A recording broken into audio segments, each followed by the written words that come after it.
ప్రవీణ్, నేనేమనుకుంటున్నానంటే అక్క ఉన్నట్టుండి అందరి ముందుకొచ్చి ఇలా అంటే ఎంతో బాగుంటుంది కదా.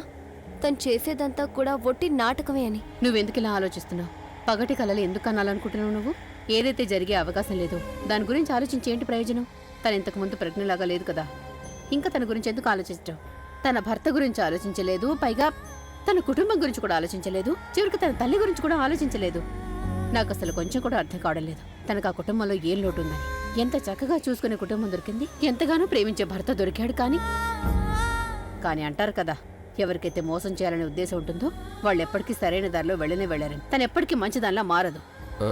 ఆంటీ గారు, మీరిద్దరు అసలు దేని గురించి మాట్లాడుతున్నారో అర్థం కావట్లేదు. యాక్చువల్లీ నేను అనుకున్నాను ఈ దీపావళికి మనం అలసిపోయాం కదా, అందుకని మనం అందరం వెళ్ళి ఐస్ క్రీమ్ తిందాం. ఏమంటారు?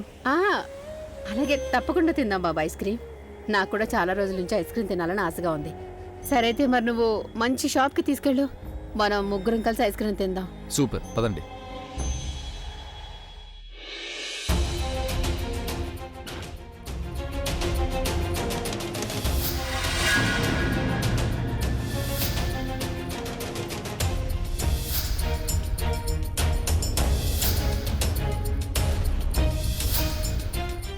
నిజం ఎంతో దగ్గరగా ఉంది కానీ నాకు కనిపించడం లేదనిపిస్తోంది. నిఖిల్ ఆ రోజు తన్నుతో పాటు ఉన్నాడు కానీ ఈరోజు ఆలియాతో ఉన్నాడు. విషయం ఏమిటో అర్థం కావడం లేదు.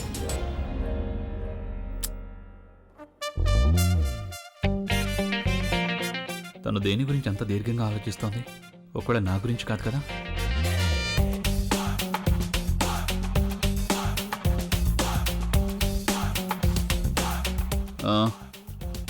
ఇప్పుడేమన్నా టైం ఉందా నీ దగ్గర? దేనికి టైం అడుగుతున్నారు? అది నేను నీతో కొంచెం మాట్లాడాలి. ఒకవేళ మీరు గొడవ పడ్డానికి వచ్చారంటే నేను మీకు ముందే చెప్తున్నాను, నాకు గొడవ పడే మూడు అస్సలు లేదు. సరే అయితే ఏం మూడుంది చెప్పు నాకు, మనం నీ మూడుకు తగ్గట్టే మాట్లాడుకుందాం. అయినా ప్రతిరోజు గొడవ పడి పడి నేను విసిగిపోయాను. అందుకే ఆలోచిస్తున్నాను మనం కాస్త ప్రేమగా మాట్లాడుకుంటే బాగుంటుందని.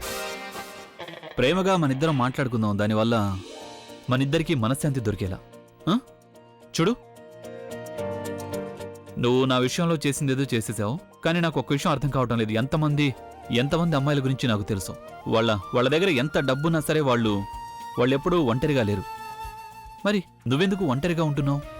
ఇది నా లైఫ్, నాకు ఎలా కావాలంటే అలా ఉంటాను, నా ఇష్టం. ఏదో ఒక కారణం ఉండుంటుంది కదా నువ్వు ఒంటరిగా ఉండడానికి. ఈయన ఎందుకు ఇలా అడుగుతున్నారు? అసలేమైంది దీనికి? ఏ కారణమూ లేదు. అబద్ధం చెప్తున్నావు కదా, నాకు తెలుసు ఏదో కారణం ఉంది, కానీ నువ్వు అది చెప్పాలని అనుకోవడం లేదు. ఇది నా లైఫ్, నాకు ఎలా కావాలంటే అలా ఉంటాను. ఒంటరిగా ఉంటాను లేక ఇంకెవరితోనైనా ఉంటాను, దాని గురించి మీకెందుకు? నాకేం అవసరం లేదు, కానీ క్యూరియాసిటీ ఉంది. అంటే నేను తెలుసుకోవాలనుకుంటున్నాను, నా డబ్బుల్ని ఎంజాయ్ చేయబోయే అదృష్టవంతుడు ఎవరో. నేను దాని గురించి ఆలోచించలేదు. ఇంకెప్పుడు ఆలోచిస్తావు? నీకు వయసు అయిపోయిన తర్వాత.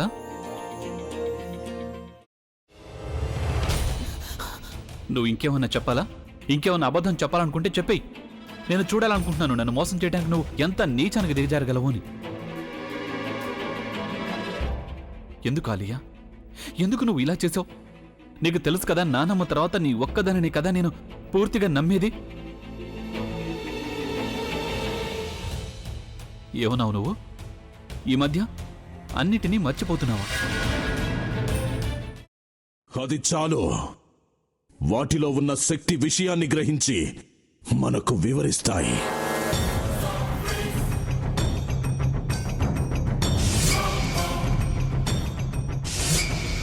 ఎవరు ఆ దండ విప్పొద్దు, గది తలుపులు తెరవద్దు.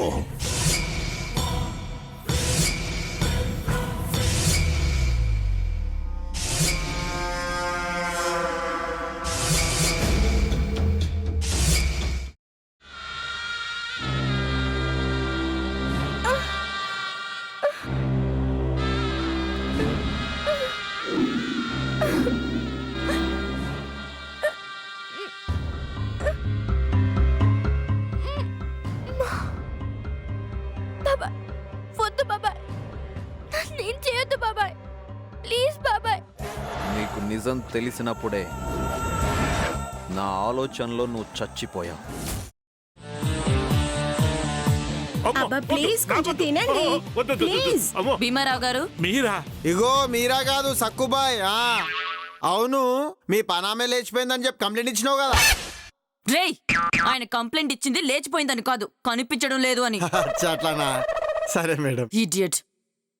ఆ వంట మనిషి పేరేంటన్నారు? రత్తాలు మేడం. ఏం పెద్ద మంచి, నీ వంట మంచిని కూడా మేడం అని పిలుస్తావా? రేయ్ హాఫ్ బ్రెయిన్,